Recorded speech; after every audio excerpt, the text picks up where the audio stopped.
Okay, good morning students. Welcome to YouTube classes. Vishwamana Residential High School, Sebara, Guttinadu. In this chapter, we are triangles. We are discussing the chapter name is triangles. Today, we are discussing about properties of triangles. We know that triangle is a closed figure bounded by three line segments. A triangle having three sides, three angles, and three vertices. Therefore, based on these sides, the triangles can be classified into three types: equilateral triangle, isosceles triangle, and a scalene triangle. Equilateral triangle means a triangle in which all the three sides are equal are called equilateral triangle. ತ್ರಿಭುಜದ ಮೂರು ಬಾಹುಗಳು ಸಮನಾಗಿದ್ದರೆ ಅಂತಹ ತ್ರಿಭುಜವನ್ನು ನಾವು ಸಮಬಾಹು ತ್ರಿಭುಜ ಅಂತ ಹೇಳ್ತೀವಿ, ಅಂದರೆ ಈಕ್ವಿಲ್ಯಾಟರಲ್ triangle ಅಂತ ಹೇಳ್ತೀವಿ. Therefore, a triangle in which all the three sides are equal is called equilateral triangle. A triangle in which any two sides are equal. A triangle in which any two sides are equal are called isosceles triangle. ಏನಂತ ಕರಿತೀವಿ ಅದನ್ನು? ಐಸಾಸೆಲಸ್ triangle ಅಂತ ಕೂಡ ಕರಿತಾ ಹೋಗ್ತೀವಿ. ಅರ್ಥ ಆಯ್ತಾ ಹೇಳಿದ್ದು? ಐಸಾಸೆಲಸ್ ಟ್ರಯಾಂಗಲ್ ಅಂದರೆ a triangle in which any two sides are equal are called isosceles triangle. And next third one is scalene triangle. Scalene triangle ಅಂತ ಹೇಳಿದ್ರೆ a triangle in which all the three sides are different. ಮೂರು ತ್ರಿಭುಜದ ಮೂರು ಭಾಗಗಳು ಬೇರೆ ಬೇರೆ ಆಗಿದ್ದರೆ, ಬೇರೆ ಬೇರೆ ಅಳತೆಗಳನ್ನು ಹೊಂದಿದ್ದರೆ ಅಂತಹ ತ್ರಿಭುಜವನ್ನು ನಾವು ಅಸಮಬಾಹು ತ್ರಿಭುಜ, ಸ್ಕೇಲಿನ್ ಟ್ರಯಾಂಗಲ್ ಅಂತೇಳಿ ಕರಿತಾ ಹೋಗ್ತೀವಿ. ಅದೇ ರೀತಿ ನಾವು ಟ್ರಯಾಂಗಲ್ಸನ್ನು ಆ್ಯಂಗಲ್ಸ್ಗಳ ಆಧಾರದ ಮೇಲೂ ಕೂಡ ತ್ರೀ ಟೈಪ್ಸ್ ಕ್ಲಾಸಿಫೈ ಮಾಡ್ತಾ ಹೋಗ್ತೀವಿ. Based on the angles, the triangles can be classified into acute angled triangle, right angled triangle and obtuse angled triangle ಅಂತೇಳಿ ತ್ರೀ ಟೈಪ್ಸ್ ಬರುತ್ತೆ. ಆ ರೀತಿ ಕ್ಲಾಸಿಫೈ ಮಾಡ್ತಾ ಹೋಗ್ತೀವಿ. ನಮಗೆ ಮೇನಾಗಿ ಬೇಕಾಗಿರ್ತಕ್ಕಂಥದ್ದು ಈ ಒಂದು ಚಾಪ್ಟ್ರಲ್ಲಿ ಬೇಸ್ಡ್ ಆನ್ ದಿ ಟ್ರಯಾಂಗಲ್ಸಲ್ಲಿ, ಅದರಲ್ಲೂ ಮೇನಾಗಿ ಐಸಾಸೆಲಸ್ ಟ್ರಯಾಂಗಲ್ ಅಂದರೆ ಅಂತ ಗೊತ್ತಿರಬೇಕು. ನೋಡಿ, ಐಸಾಸೆಲಸ್ ಟ್ರಯಾಂಗಲ್ ಅಂದರೆ this is an example for isosceles triangle. A B C is an isosceles triangle because in A B C triangle A B is equal to A C ಆಗಿದೆ. A B is equal to A C ಅಂದರೆ two sides are equal, any two sides are equal in a triangle. ಮೂರನೇದು ಏನಾರಾಗಿರಲಿ, ಎರಡು sides equal ಆಗಿರಬೇಕು. Therefore a triangle in which two sides are equal in length is called isosceles triangle. ಅರ್ಥ ಆಯ್ತು ಹೇಳಿದ್ದು? A triangle in which two sides are equal in length is called isosceles triangle. So triangle A B C is a isosceles triangle with A B is equal to B C ಅಂತ ಹೇಳ್ತಾ ಹೋಗ್ತೀವಿ. Next, ಹಾಗಾದರೆ ಈ ಒಂದು ಐಸಾಸೆಲಸ್ ಟ್ರಯಾಂಗಲ್ಗೆ ಸಂಬಂಧಪಟ್ಟಾಗೆ ಒಂದು theorem ಇದೆ. ಆ ಥಿಯರಮನ್ನು ನೋಡೋದಾದರೆ ನೋಡಿ, angle opposite to equal sides of an isosceles triangles are equal. Prove that ಅಂತ ಹೇಳ್ತಾರೆ. Prove that angle opposite to equal sides of an isosceles triangles are equal. For example, isosceles triangle ನ equal ಸೈಡ್ಸಿಗೆ opposite ಆಗಿರ್ತಕ್ಕಂಥ angles equal ಅಂತೇಳಿ prove ಮಾಡ್ತಾ ಹೋಗಬೇಕು. For example, ಈಗ A B C is an isosceles triangle ಅಂತ consider ಮಾಡಿದರೆ ಇಲ್ಲಿ A B is equal to A C ಅಂತ ಹೇಳ್ತಾರೆ. ಅಂದರೆ ಇವೆರಡು equal sides, A B and A C are equal sides. A ಬಿಗೆ ಆಪೋಸಿಟ್ ಇರೋದು ಸಿ, ಅದೇ ಥರ ಎ ಸಿಗೆ ಆಪೋಸಿಟ್ ಇರೋದು ಬಿ. ಅಂದರೆ angle B is equal to angle C ಅಂತೇಳಿ ಪ್ರೂವ್ ಮಾಡಬೇಕು ನಾವು. Angle B is equal to angle C ಅಂತೇಳಿ ಪ್ರೂವ್ ಮಾಡಬೇಕು. ಅರ್ಥ ಆಯ್ತು ಹೇಳಿದ್ದು? Angle opposite to equal sides of an isosceles triangles are equal ಅಂತೇಳಿ ಪ್ರೂವ್ ಮಾಡ್ತಾ ಹೋಗಬೇಕು. ಈಕ್ವಲ್ ಸೈಡ್ಸಿಗೆ ಒಂದು ಐಸಾಸೆಲಸ್ ಟ್ರಯಾಂಗಲ್ನ ಈಕ್ವಲ್ ಸೈಡ್ಸಿಗೆ ಆಪೋಸಿಟ್ ಆಗಿರ್ತಕ್ಕಂಥ ಆ್ಯಂಗಲ್ಸು ಕೂಡ ಈಕ್ವಲ್ ಅಂತೇಳಿ ನಾವು ಈ ಥಿಯರಮಲ್ಲಿ ಪ್ರೂವ್ ಮಾಡಬೇಕಾಗಿರ್ತಕ್ಕಂಥದ್ದು. ಫಸ್ಟ್ ಗಿವನ್ ಬರ್ಕೋಬೇಕು. ಗಿವನ್ ಏನು, ಯಾವ ಟ್ರಯಾಂಗಲ್ ಕೊಟ್ಟಿದ್ದಾರೆ ಇಲ್ಲಿ? Isosceles triangle A B C ಕೊಟ್ಟಿದ್ದಾರೆ. ಜೊತೆಗೆ ಏನು ಹೇಳಿದ್ದಾರೆ? A B is equal to A C ಅಂತಲೂ ಕೂಡ ಹೇಳಿದ್ದಾರೆ. A B is equal to A C. This is given. Given ಬರ್ತೀರಾ, isosceles triangle A B C, A B is equal to A C ಅಂತ ಬರಿತಾ ಹೋಗ್ತೀರಾ. ಟು ಪ್ರೂವ್ ಏನಂತ prove ಮಾಡಬೇಕು? Angle B is equal to angle C ಅಂತೇಳಿ prove ಮಾಡಬೇಕು. Angle B is equal to angle C ಅಂತೇಳಿ prove ಮಾಡ್ತಾ ಹೋಗ್ತೀರಾ. And next construction. ಹಾಗಾದರೆ ನಾವು ಈಗ ಪ್ರೂಫ್ ಮಾಡಬೇಕು. Angle B is equal to angle C prove ಮಾಡಬೇಕಪ್ಪ ಅಂದರೆ ನಾವೇನಾದರೂ ಕನ್ಸ್ಟ್ರಕ್ಷನ್ ಮಾಡಬೇಕಾಗುತ್ತೆ.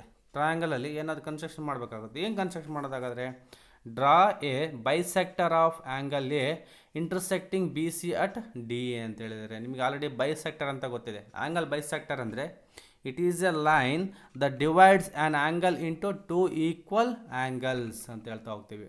ಒಂದು ಆ್ಯಂಗಲನ್ನು ಎರಡು ಸಮ ಕೋನಗಳಾಗಿ ವಿಭಾಗಿಸ್ತಕ್ಕಂಥ ಒಂದು ರೇಖೆಗೆ ನಾವು ಅಲ್ಲಿ ವಿಭಾಜಕ ಅಂತ ಹೇಳ್ತೀವಿ, ಕೋನ ವಿಭಾಜಕ ಅಂತ ಹೇಳ್ತೀವಿ. ಬೈಸೆಕ್ಟರ್ ಅಂದರೆ ಅದೇ, A line the divides into two equal angles. For example, ನೀವೀಗ ಈ ಆ್ಯಂಗಲ್ ಎಗೆ ಆ್ಯಂಗಲ್ ಬೈಸೆಕ್ಟರ್ ಕನ್ಸ್ಟ್ರಕ್ಟ್ ಮಾಡಿದ್ರೆ ಅಂದರೆ, ಫಾರ್ ಎಕ್ಸಾಂಪಲ್ ಆ್ಯಂಗಲ್ ಏನಾದರೂ 60 ಡಿಗ್ರಿ ಇತ್ತು ಅಂದರೆ ಅವಾಗ ಇದು 30 ಡಿಗ್ರಿ ಒಂದು ಆ್ಯಂಗಲ್ ಆಗುತ್ತೆ, ಇನ್ನೊಂದು 30 ಡಿಗ್ರಿ ಒಂದು ಆ್ಯಂಗಲ್ ಆಗುತ್ತೆ. ಅಂದರೆ ಎರಡು ಆ್ಯಂಗಲು 30 ಡಿಗ್ರಿ ಆಗ್ತಾ ಹೋಗುತ್ತೆ. ಅಂದರೆ ಈಕ್ವಲ್ ಆಗಿ ಎರಡು ಪಾರ್ಟಾಗಿ ಡಿವೈಡ್ ಮಾಡ್ತಕ್ಕಂಥ ಒಂದು ಲೈನ್ಗೆ ನಾವು ಬೈಸೆಕ್ಟರ್ ಅಂತೇಳಿ ಕರಿತಾ ಹೋಗ್ತೀವಿ. ದೇರ್ಫೋರ್ ಕನ್ಸ್ಟ್ರಕ್ಷನ್ ಮಾಡೋದು ಇಲ್ಲಿ ತೋರಿಸ್ಬೇಕು. ಇಲ್ಲಿ ಏನು ಬರ್ದಿರ್ತೀರೋ ಅದನ್ನು ಕನ್ಸ್ಟ್ರಕ್ಟ್ ಮಾಡಬೇಕು. Draw a bisector of angle A, angle ಎಗೆ ಬೈಸೆಕ್ಟರ್ ಡ್ರಾ ಮಾಡಬೇಕು. ಆ ಲೈನ್ ಏನಾಗಿರಬೇಕು, intersecting B C at D, ಆ ಲೈನು ಬಿ ಸಿ ಲೈನನ್ನು ಡಿ ಪಾಯಿಂಟಲ್ಲಿ ಇಂಟರ್ಸೆಕ್ಟ್ ಆಗಬೇಕು ಅಂತ ಹೇಳಿದ್ದಾರೆ. ದೇರ್ಫೋರ್ ಎ ಇಂದ ಈ ಥರ ಒಂದು ಡಾಟೆಡ್ ಲೈನ್ ಡ್ರಾ ಮಾಡಿ. ಇದು ಕನ್ಸ್ಟ್ರಕ್ಷನ್. ಡಾಟೆಡ್ ಲೈನ್ ಏನು ರೆಪ್ರೆಸೆಂಟ್ ಮಾಡುತ್ತಪ್ಪ ಅಂದರೆ ಕನ್ಸ್ಟ್ರಕ್ಷನನ್ನು ರೆಪ್ರೆಸೆಂಟ್ ಮಾಡ್ತಕ್ಕಂಥದ್ದು.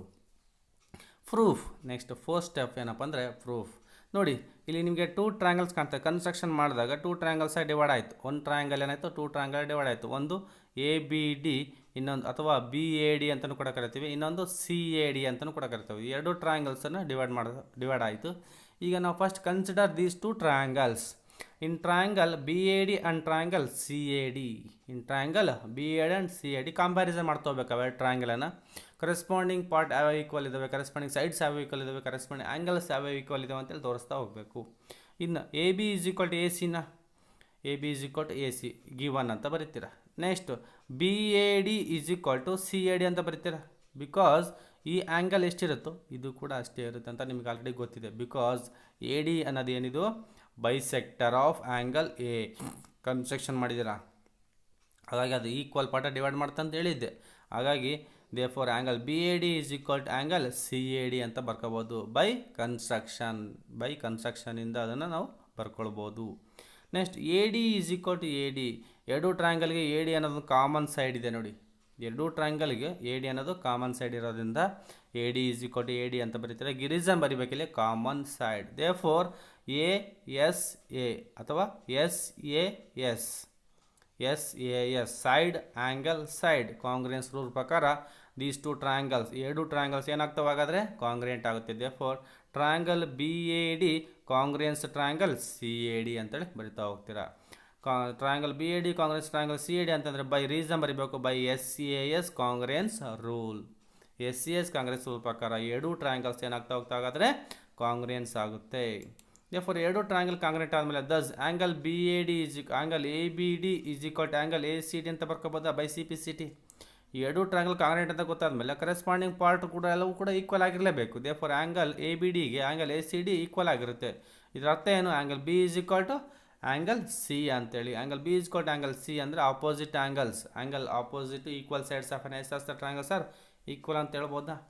ಎನ್ಸ್ angles opposite to equal sides are equal ಅಂತೇಳಿ ಪ್ರೂವ್ ಆಯಿತು. Therefore hence the proof. ಇಲ್ಲಿ very very simple S C S congruence rule use ಮಾಡ್ಕೊಂಡು ನಾವು ಪ್ರೂಫನ್ನು ಮಾಡ್ತಕ್ಕಂಥದ್ದು. ಭಾಳ ಈಸಿ ಪ್ರಾಬ್ಲಮ್ಸ್ ಇದೆ, ಭಾಳ ಡಿಫ್ರೆಂಟ್ ಇರಲ್ಲ. ಇದೇ ರೀತಿ ಇನ್ನೊಂದು ಥಿಯರಮ್ ಇದೆ, ಇದಕ್ಕೆ ಆಪೋಸಿಟ್ ಆಗಿರ್ತಕ್ಕಂಥ ಒಂದು ಥಿಯರಮ್ಮು. ನೆಕ್ಸ್ಟ್ ಥಿಯರಮ್ ನೋಡಿ, the sides opposite to equal angles of a isosceles triangles are of a triangle of isosceles ಅಲ್ಲ of a triangle are equal ಅಂತ ಪ್ರೂವ್ ಮಾಡಬೇಕು. ಈ ಕ್ವಶನ್ ಅರ್ಥ ಮಾಡ್ಕೊಳ್ರಿ. ನಾವು ಈಗೇನು ಹಿಂದೆ ಥಿಯರಮ್ ಪ್ರೂವ್ ಮಾಡಿದ್ವಲ್ಲ ಆ ಥಿಯರಮ್ಗೆ ಇದು ಆಪೋಸಿಟ್ಟು. ಏನು, the sides opposite to equal angles ಅಂದರೆ ಇಲ್ಲಿ ಆ್ಯಂಗಲ್ಸ್ ಈಕ್ವಲ್ ಆಗಿದ್ದಾವೆ. ಆ ಈಕ್ವಲ್ ಆ್ಯಂಗಲ್ಸ್ ಈಕ್ವಲ್ ಆಗಿದೆಯಲ್ಲ ಅದಕ್ಕೆ ಆಪೋಸಿಟ್ ಇರ್ತಕ್ಕಂಥ ಸೈಡ್ಸು ಕೂಡ ಈಕ್ವಲ್ ಅಂತ ಪ್ರೂವ್ ಮಾಡಬೇಕು. ಈಗ ಒಂದು ಟ್ರಯಾಂಗಲ್ ಇದೆಯಪ್ಪ, ಎ ಬಿ ಸಿ ಅನ್ನೋದೊಂದು ಟ್ರಯಾಂಗಲ್ ಇದೆ. ಎ ಬಿ ಸಿ ಅನ್ನೋ ಟ್ರಯಾಂಗಲಲ್ಲಿ angle B is equal to angle C ಅಂತ ಹೇಳಿದ್ದಾರೆ. Angle B is equal to angle C ಅಂದರೆ ಆ್ಯಂಗಲ್ ಬಿಗೆ ಆಪೋಸಿಟ್ ಸೈಡ್ ಯಾವುದು, A C.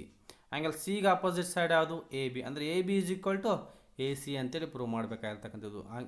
The sides opposite to equal angles of a triangle are equal ಅಂತೇಳಿ prove ಮಾಡಬೇಕು. Given ಬರೀತೀರ, given a triangle A B C where angle B is equal to angle C ಅಂತ ಬರೀಬೇಕು. Given ಏನು ಹೇಳಿದ್ದಾರೆ, A B C ಅನ್ನೋದೊಂದು triangle ಕೊಟ್ಟು angle B is equal to angle C ಅಂತೇಳಿ ಕೊಟ್ಟಿದ್ದಾರೆ. ಟು ಪ್ರೂವ್, ಹಾಗಾದರೆ ಏನಂತ ಪ್ರೂವ್ ಮಾಡಬೇಕು, A B is equal to A C ಅಂತೇಳಿ ಪ್ರೂವ್ ಮಾಡಬೇಕು. ಅಂದರೆ ಆ್ಯಂಗಲ್ಗೆ ಆಪೋಸಿಟ್ ಈಕ್ವಲ್ ಆ್ಯಂಗಲ್ಸಿಗೆ ಆಪೋಸಿಟ್ ಆಗಿರೋ ಸೈಡ್ಸನ್ನು ಈಕ್ವಲ್ ಅಂತ ಪ್ರೂವ್ ಮಾಡಿರಿ ಅಂತ ಹೇಳಿದಾರಲ್ಲ, ಅದರ ಅರ್ಥ ಏನು, A B is equal to A C ಅಂತೇಳಿ ಪ್ರೂವ್ ಮಾಡ್ತಾ ಹೋಗ್ಬೇಕು. A B is equal to A C ಅಂತ ಬರ್ಕೋಬೇಕು. ನೆಕ್ಸ್ಟ್ ಥರ್ಡ್ ಸ್ಟೆಪ್ ಏನು, ಕನ್ಸ್ಟ್ರಕ್ಷನ್. ನಾವೀಗ ಪ್ರೂಫ್ ಮಾಡೋಕ್ಕಂತ ಸ್ವಲ್ಪ ಕನ್ಸ್ಟ್ರಕ್ಷನ್ ಏನಾದ್ರು ಮಾಡಿಫೈ ಮಾಡಬೇಕಾಗಿರುತ್ತೆ. ಅದ್ರ ಏನು ಕನ್ಸ್ಟ್ರಕ್ಷನ್ ಮಾಡ್ಬೋದು, draw a bisector of angle A. Angle ಎಗೆ ಒಂದು ಬೈಸೆಕ್ಟರನ್ನು ಕನ್ಸ್ಟ್ರಕ್ಟ್ ಮಾಡಬೇಕು. ಆ್ಯಂಗಲ್ ಎಗೆ ಬೈಸೆಕ್ಟರನ್ನು ಕನ್ಸ್ಟ್ರಕ್ಟ್ ಮಾಡ್ತಾ ಹೋಗ್ತೀರಾ.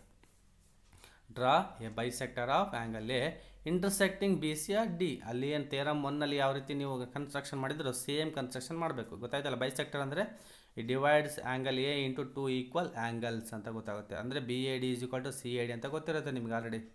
ಇದನ್ನು ಡಾಟಾ ಲೈನ್ ಮುಖಾಂತರ ನೀವು ಕನ್ಸ್ಟ್ರಕ್ಟ್ ಮಾಡಬೇಕು, ಡಯಾಗ್ರಾಮಲ್ಲಿ ತೋರಿಸ್ಬೇಕು. ಏನು ಕನ್ಸ್ಟ್ರಕ್ಷನ್ ಅಂತ ಬರೆದಿರ್ತೀರೋ ಆ ಬರೆದಿರ್ತಕ್ಕಂಥದ್ದನ್ನು ನೀವು ಡಯಾಗ್ರಾಮಲ್ಲಿ ತೋರಿಸ್ಬೇಕಾಗಿರುತ್ತೆ. Therefore A D is an angle bisector of angle A ಅಂತ ಗೊತ್ತಾಯಿತು. ಪ್ರೂಫ್. ಈಗ ನಾವು ಕನ್ಸ್ಟ್ರಕ್ಷನ್ ಮಾಡಿದ ಮೇಲೆ ಒನ್ ಎ ಬಿ ಸಿ ಅನ್ನೋ ಟ್ರಯಾಂಗಲ್ ಏನಾಯಿತು, 2 ಟ್ರಯಾಂಗಲ್ ಡಿವೈಡ್ ಆಯಿತು. ಒಂದು ಬಿ ಎ ಡಿ ಅಂತ ಟ್ರಯಾಂಗಲ್ ತೊಗೊತೀವಿ, ಇನ್ನೊಂದು ಸಿ ಎ ಡಿ ಅಂತ ಟ್ರಯಾಂಗಲ್ ತೊಗೊತೀವಿ. ಕನ್ಸಿಡರ್ ದೀಸ್ 2 ಟ್ರಯಾಂಗಲ್ಸ್, 2 ಟ್ರಯಾಂಗಲನ್ನು ತೊಗೊಳ್ಬೇಕು. Therefore in triangle B A D and triangle C A D, in triangle B A D and triangle C A D first given ಬರ್ಕೊಳ್ತೀರಾ. ಅಂದರೆ 2 ಟ್ರಯಾಂಗಲನ್ನು comparison ಮಾಡ್ತಾ ಹೋಗ್ತೀರಾ. Comparison ಮಾಡಿ ಯಾವ್ಯಾವ ಈಕ್ವಲ್ ಇದಾವೆ ಅಂತೇಳಿ ಬರಿತಾ ಹೋಗಬೇಕು. ಆ್ಯಂಗಲ್ ಬಿಗೆ ಆ್ಯಂಗಲ್ ಸಿ ಈಕ್ವಲ್ ಇದೆಯಾ, angle B is equal to angle C ಅಂತ ಬರೀಬೇಕು. ರೀಸನ್ ಏನು, ಗಿವನ್, ಅವರು ಅಲ್ಲಿ ಗಿವನ್ ಕೊಟ್ಟಿದ್ದಾರೆ, ಹಾಗಾಗಿ ಗಿವನಿಂದ ಬರಿತೀವಿ. ನೆಕ್ಸ್ಟ್ ಇನ್ನೊಂದಿದೆ ನೋಡಿ, ಈ ಆ್ಯಂಗಲ್ಗೆ ಈ ಆ್ಯಂಗಲ್ ಈಕ್ವಲ್ ಇದೆಯಾ ಅಂದರೆ ಅರ್ಥ ಏನು, angle B A D is equal to angle C A D ಅಂತ ಹೇಳ್ಬೋದಾ. ಹಾಗಾಗಿ angle B A D is equal to angle C A D ಅಂತ ಬರ್ಕೊಳ್ತೀರಾ. ಬೈ ಕನ್ಸ್ಟ್ರಕ್ಷನ್ ಅಂತಲೂ ಕೂಡ ಬರಿತೀರಾ. ನೆಕ್ಸ್ಟ್ ಕಾಮನ್ ಸೈಡ್ ಇದೆ ನೋಡಿ, 2 ಟ್ರಯಾಂಗಲ್ ಕಾಮನ್ ಸೈಡ್ ಯಾವುದಿದೆ, ಎ ಡಿ ಇದೆ. A D is equal to A D ಅಂತ ಬರೀತೀರಾ. Common side A D is equal to A D ಆಯಿತು. Then triangle B A D and triangle C A D compare ಮಾಡಿದ್ರೆ ಏನಾಗುತ್ತೆ ಅವಾಗ, A S congruence rule ಪ್ರಕಾರ 2 triangles ಏನಾಗ್ತಾ ಹೋಗ್ತವೆ, ಈಗ ಕಾಂಗ್ರೆಂಟ್ ಆಗುತ್ತೆ. Therefore triangle B A D ಕಾಂಗ್ರೆನ್ಸ್ triangle C A D ಅಂತ ಗೊತ್ತಾಯಿತು. ಅರ್ಥ ಆಯ್ತು ಹೇಳ್ತು. ಈಗ ನಾವು 2 ಟ್ರಯಾಂಗಲನ್ನು ಕಾಂಗ್ರೆಂಟ್ ಅಂತ ಪ್ರೂವ್ ಮಾಡಿದ್ವಿ. ಯಾವ ರೂಲ್ ಪ್ರಕಾರ, A S congruence rule, A S congruence rule ಇಲ್ಲಿ ಬಂತು. ತೇರಮನ್ನಲ್ಲಿ S A S congruence rule ಬಂತು. ಇಲ್ಲಿ ಎ ಎಸ್ ಕಾಂಗ್ರೆಸ್ ರೂಲ್ ಅಂತ ಹೇಳ್ತಾ ಹೋಗ್ತೀವಿ. ಇದನ್ನು also A S congruence rule also called as A S A congruence rule ಅಂತಲೂ ಕೂಡ ಹೇಳ್ತಾ ಹೋಗ್ತೀವಿ. ಅಂದರೆ 2 pair of angles and 1 pair of sides equal ಆಗಿದೆಯಲ್ಲ, ಹಾಗಾಗಿ ಅದನ್ನು A S A congruence rule, A S A congruence rule ಅಂದರೂ ಒಂದೇ, ಎ ಎಸ್ ಕಾಂಗ್ರೆನ್ಸ್ ರೂಲ್ ಅಂದರೂ ಒಂದೇ. ಗೊತ್ತಾಯ್ತು ಹೇಳಿದ್ದು. ಈಗ next thus triangle B A D congruent triangle C A D ಆದಮೇಲೆ ಅದು ಸಿ ಪಿ ಸಿ ಟಿ ಪ್ರಕಾರ ಎ ಬಿಗೆ ಎ ಸಿ ಈಕ್ವಲ್ ಆಗಿರುತ್ತಾ, A B is equal to A C by C P C T. C P C T ಅಂದರೆ corresponding part of congruent triangles ಅಂತೇಳಿ ಗೊತ್ತಿರಬೇಕು. C P C T ಅಂದರೆ corresponding parts of congruent triangles ಅಂತ ಹೇಳ್ತೀವಿ. ಅದ್ರ ಪ್ರಕಾರ ಇವೆರಡೂ ಟ್ರಯಾಂಗಲ್ಸು ಕಾಂಗ್ರೆಂಟ್ ಅಂತ ಪ್ರೂವ್ ಮಾಡಿದ ಮೇಲೆ ಕರೆಸ್ಪಾಂಡಿಂಗ್ ಪಾರ್ಟ್ಸ್ ಎಲ್ಲವೂ ಈಕ್ವಲ್ ಆಗಿರ್ತವೆ. ಅದೇ ರೀತಿ ಎ ಬಿಗೆ ಎ ಸಿ ಈಕ್ವಲ್ ಆಗಿರುತ್ತೆ. A B is equal to A C ಅಂತ ಗೊತ್ತಾಯಿತು. ಅಂದರೆ ಅರ್ಥ ಏನು, ಈ sides opposite to equal angles, sides opposite to equal angles are equal. Therefore in sides opposite to equal angles are equal hence the proof. ಈ ರೀತಿ ನಾವು ಪ್ರೂಫನ್ನು ಮಾಡ್ತಾ ಹೋಗ್ತೀವಿ. ಅರ್ಥ ಹೇಳಿದ್ದು. ಇದು ಕೂಡ ನಾವು A S A congruence rule use ಮಾಡ್ಕೊಂಡು ಇಲ್ಲಿ ನಾವು ಸಾಲ್ವ್ ಮಾಡಿರ್ತಕ್ಕಂಥದ್ದು. ಅರ್ಥ ಆಯ್ತಾ. ಈಗ ಒಂದು ಎಕ್ಸಾಂಪಲ್ ನೋಡೋದಾದರೆ, in triangle A B C the bisector A D of angle A is perpendicular to side B C. Angle ಎನ ಬೈಸೆಕ್ಟರು ಬಿ ಸಿಗೆ ಪರ್ಪೆಂಡಿಕ್ಯುಲರ್ ಆಗಿದೆ ಅಂತ ಹೇಳಿದ್ದಾರೆ. Show that A B is equal to A C, A B is equal to A C ಅಂತ prove ಮಾಡಬೇಕು. And A B C is a isosceles ಅಂತಲೂ prove ಮಾಡಬೇಕು. Given ಬರ್ಕೊಳ್ತೀರಾ. ಗಿವನ್ ಏನಿದೆಯಪ್ಪ ಅಂದರೆ A D is a bisector of angle A ಅಂತ ಹೇಳಿದ್ದಾರೆ. A D is a bisector of angle A ಅಂದರೆ ಈ ಆ್ಯಂಗಲ್ಗೂ ಈ ಆ್ಯಂಗಲ್ ಈಕ್ವಲ್ ಆಗ್ತವೆ, 2 ಆ್ಯಂಗಲ್ಸ್ ಈಕ್ವಲ್ ಆಗ್ತವೆ. Therefore angle B A D is equal to angle C A D ಅಂತ ಹೇಳ್ಬೋದಾ. Therefore angle B A D is equal to angle C A D, equation 1. Also A D is perpendicular to B C ಅಂತಲೂ ಕೂಡ ಹೇಳಿದ್ದಾರೆ. A D B ಸಿಗೆ ಏನಾಗಿದೆ, ಇಲ್ಲಿ perpendicular ಆಗಿದೆ. ಆವಾಗ ಇಲ್ಲೂ 90 ಡಿಗ್ರಿ ಫಾರ್ಮೇಷನ್ ಆಗಿರುತ್ತೆ, ಇಲ್ಲಿ ಕೂಡ 90 ಡಿಗ್ರಿ ಫಾರ್ಮೇಷನ್ ಆಗುತ್ತೆ. ಅಂದ ಅರ್ಥ ಏನು, A D B is equal to angle A D C which is equal to 90 degree. Angle A D B is equal to angle A D C which is equal to 90 degree. Equation 2 ಆಯಿತು. To prove ಅದ್ರ ಎಂತ prove ಮಾಡೋಕ್ಕೂ, A B is equal to A C and triangle A B C is a isosceles ಅಂತ prove ಮಾಡೋಕ್ಕೆ ಹೇಳಿರೋದಿಲ್ಲಿ. Show that ಅಂತ ಹೇಳಿದ್ರೆ ತಾನೆ, ಅದನ್ನೇ ಟು ಪ್ರೂವ್ ಬರೀಬೇಕು. A B is equal to A C ಅಂತ ಪ್ರೂವ್ ಮಾಡಬೇಕು. And triangle A B C is a isosceles ಅಂತೇಳಿ ಪ್ರೂವ್ ಮಾಡಬೇಕು. ಪ್ರೂಫ್ ನೋಡಿದ್ರೆ 4 ಸ್ಟೆಪ್ಪು. ಈಗ ಯಾವ 2 ಟ್ರಯಾಂಗಲನ್ನು ನಾವು ಕಾಂಗ್ರೆನ್ಸ್ ಅಂತ ಪ್ರೂವ್ ಮಾಡೋಕ್ಕೆ ಹೇಳಿದಾರೋ, ಫಸ್ಟ್ ಅವೆರಡು ಟ್ರಯಾಂಗಲ್ ಕನ್ಸಿಡರ್ ಮಾಡಬೇಕು. ಟ್ರಯಾಂಗಲನ್ನು ಕನ್ಸಿಡರ್ ಮಾಡಿ ಅವನ್ನ ಕಾಂಗ್ರೆಂಟ್ ಅಂತ ಪ್ರೂವ್ ಮಾಡಬೇಕು. ಫಸ್ಟ್ ಈಗ ಟ್ರಯಾಂಗಲ್ ತೊಗೊಳ್ರಿ. Triangle A B D and triangle A C D, ಈ 2 ಟ್ರಯಾಂಗಲ್ ತೊಗೊಳ್ರಿ. In triangle A B D and triangle A C D, B A D is equal to C A ಡಿನ angle B A D is equal to angle C A D ಅಂತ ಬರ್ಕೊಳ್ತೀರ. From equation 1 ಇಲ್ಲಿ ಬರ್ಕೊಂಡಿರ್ತಾರಲ್ಲ, from equation 1ಇಂದ ಅದೇನಾಗಿರುತ್ತೆ, equal ಆಗುತ್ತೆ. Then angle B A D is equal to angle C A D ಅಂತ ಆಯಿತು. ಅರ್ಥ ಆಯ್ತಾ. Next A D is equal to A D. ಎರಡು ನಾವು ಟ್ರಯಾಂಗಲನ್ನು ಕಂಪೇರ್ ಮಾಡಿದರೆ ಒಂದು ಕಾಮನ್ ಸೈಡ್ ಇದೆ. ಯಾವುದು ಕಾಮನ್ ಸೈಡು? ಎ ಡಿ ಅನ್ನೋದೊಂದು ಕಾಮನ್ ಸೈಡ್. ಈ ಎ ಡಿಗೆ ಕಾಮನ್ ಸೈಡ್ ಆಗಿರೋದ್ರಿಂದ ಬರಿಬೋದು ಇಲ್ಲಿ A D is equal to A D common side ಅಂತ ಬರೀತೀರ. And next angle A D B is equal to angle A D C. Construction ಪ್ರಕಾರ ಬರ್ಕೊಂಡಿರ್ತೀವಿ ನಾವು. ಕನ್ಸ್ಟ್ರಕ್ಷನ್ ಪ್ರಕಾರ ಏನಾಗುತ್ತೆ, angle A D B 90 degree ಇದೆ, ಆ್ಯಂಗಲ್ ಎ ಡಿ ಸಿನೂ ಕೂಡ 90 ಡಿಗ್ರಿ ಇದೆ. ಅದ್ರ ಪ್ರಕಾರ ಬರ್ಕೊಳೋದಾದರೆ ಏನಾಗುತ್ತೆ ನೋಡಿ, ಇಲ್ಲಿ ಕನ್ಸ್ಟ್ರಕ್ಷನ್ ಇಲ್ಲಿ ಬರ್ಕೊಂಡಿವಲ್ಲ ಪರ್ಪೆಂಡ್ ಗಿವನ್, ಅದನ್ನು ಕೂಡ A D B is A D C is 90 degree from equation 2. ಹಾಗಾಗಿ ಇಲ್ಲಿ ಬರ್ಕೋಬೋದು angle A D B is equal to angle A D C from equation 2 ಅಂತ ಆಯಿತು.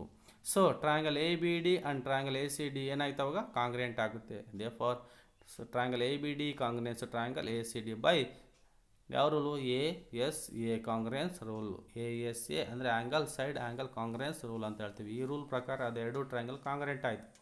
ಎರಡು ಟ್ರಯಾಂಗಲ್ ಕಾಂಗ್ರೆಂಟ್ ಆದಮೇಲೆ ಕರೆಸ್ಪಾಂಡಿಂಗ್ ಪಾರ್ಟ್ ಏನಾಗಿರ್ತವೆ? ಈಕ್ವಲ್ ಆಗಿರುತ್ತೆ. A B is equal to A C, C P C T ಪ್ರಕಾರ ಈಕ್ವಲ್ ಆಗಿರುತ್ತೆ. Since two sides of triangles are equal. ಈಗ ಒಂದು ಟ್ರಯಾಂಗಲ್ ಎ ಬಿ ಸಿ ಒಂದು ಟ್ರಯಾಂಗಲ್ ಅಂದರೆ ಅದರಲ್ಲಿ A B is equal to A C ಅಂತ ಗೊತ್ತಾಯಿತು, prove ಮಾಡಿದ್ವಿ. A B is equal to A C ಅಂತ ಪ್ರೂವ್ ಮಾಡಿದ್ಮೇಲೆ ಟೂ ಸೈಡ್ಸ್ ಈಕ್ವಲ್ ಅಂತ ಗೊತ್ತಾಯ್ತಾ? ಒಂದು ಟ್ರಯಾಂಗಲಲ್ಲಿ any two sides, a triangle in which any two sides are equal are called isosceles triangle. ಹಾಗಾದರೆ A B C ಅನ್ನೋ triangle ಏನಾಗುತ್ತೆ? ಈಗ triangle A B C is an isosceles triangle ಅಂತೇಳಿ ಹೇಳ್ಬೋದು. ಹಾಗಾಗಿ A B C is an isosceles triangle ಅಂತ ಕೂಡ ಹೇಳ್ತೀವಿ. ಈ ರೀತಿ ನಾವು ಪ್ರಾಬ್ಲಮ್ಸ್ಗಳನ್ನು ಸಾಲ್ವ್ ಮಾಡ್ತಾ ಹೋಗಬೇಕು. ಇಲ್ಲಿ ಮೇಯ್ನಾಗಿ ಬರ್ತಕ್ಕಂಥದ್ದು ಐಸಾಸೆಲಸ್ ಟ್ರಯಾಂಗಲ್ ಅಂದರೆ ಅಂತ ಗೊತ್ತಿರಬೇಕು, ಅದ್ರ ಡೆಫಿನೇಷನ್ ಗೊತ್ತಿರಬೇಕು. ಜೊತೆಗೆ ಎರಡು ಥಿಯರಮ್ ಇದಾವಲ್ಲ, ಐಸಾಸೆಲಸ್ ಟ್ರಯಾಂಗಲ್ಗೆ ಸಂಬಂಧಪಟ್ಟಾಗ ಎರಡು ಥಿಯರಮ್ ಇದಾವಲ್ಲ, ಆ ಎರಡು ಥಿಯರಮ್ ವೆರಿ ಇಂಪಾರ್ಟೆಂಟ್. ಆ ಎರಡು ಥಿಯರಮನ್ನು ನೀವು ಕಂಪಲ್ಸರಿ ಕಲಿತಾ ಹೋಗಬೇಕು. ಅಲ್ಲಿ ಏನು ಹೇಳ್ತಾರೆ ಅಂದರೆ angles opposite to equal sides of an isosceles triangles are equal ಅಂತ ಪ್ರೂವ್ ಮಾಡಬೇಕು, ಫಸ್ಟ್ ಒನ್. ನೆಕ್ಸ್ಟ್ ಇನ್ನೊಂದು ಥಿಯರಮ್ ಏನು ಹೇಳ್ತಪ್ಪ ಅಂದರೆ sides opposite to equal angles of a triangles are equal ಅಂತ ಪ್ರೂವ್ ಮಾಡಬೇಕು.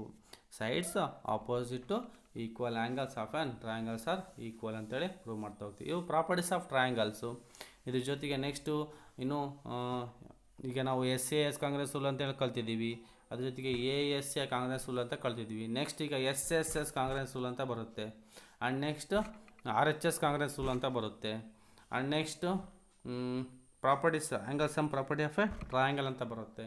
ಆಮೇಲೆ ಎಕ್ಸ್ಟರ್ನಲ್ ಆ್ಯಂಗಲ್ ಥಿಯರಮ್ ಅಂತ ಬರುತ್ತೆ. ಇಷ್ಟನ್ನು ನಾವು ಈ ಒಂದು ನೆಕ್ಸ್ಟ್ ಕ್ಲಾಸಲ್ಲಿ ಕಲಿತಾ ಹೋಗೋಣ. ಈ ಒಂದು ಕ್ಲಾಸಲ್ಲಿ ನಾವು ಈಗ ಮೇಯ್ನಾಗಿ ಎರಡು ಥಿಯರಮನ್ನು ಡಿಸ್ಕಸ್ ಮಾಡಿದ್ದೀವಲ್ಲ, ಆ ಎರಡೂ ಥಿಯರಮನ್ನು ನೀವು ಕಂಪಲ್ಸರಿ ಎಲ್ಲರೂ ಕೂಡ ಕ್ಲೀನಾಗಿ ವರ್ಕ್ ಮಾಡಬೇಕು. ಎಕ್ಸಾಮಿನೇಷನ್ಗೆ ಎರಡೂ ಥಿಯರಮ್ ಕೇಳ್ತಾರೆ, 3 ಮಾರ್ಕ್ಸಿಗೆ ಅಥವಾ 4 ಮಾರ್ಕ್ಸಿಗೆ. Prove that angles opposite to equal sides of an isosceles triangles are equal ಅಂತ ಕೇಳ್ಬೋದು. ಅಥವಾ prove that sides opposite to equal angles of triangles are equal ಅಂತ ಪ್ರೂವ್ ಮಾಡಿರಿ ಅಂತ ಕೇಳ್ಬೋದು. ಅಥವಾ 1 ಮಾರ್ಕ್ಸಿಗೆ ವಾಟ್ ಈಸ್ ಐಸಾಸೆಲಸ್ ಟ್ರಯಾಂಗಲ್ ಅಂತಲೂ ಕೂಡ ಕೇಳ್ಬೋದು. ಅವೆಲ್ಲವನ್ನು ಕೂಡ ನೀಟಾಗಿ ವರ್ಕ್ ಮಾಡ್ತಾ ಹೋಗ್ರಿ. Thank you all.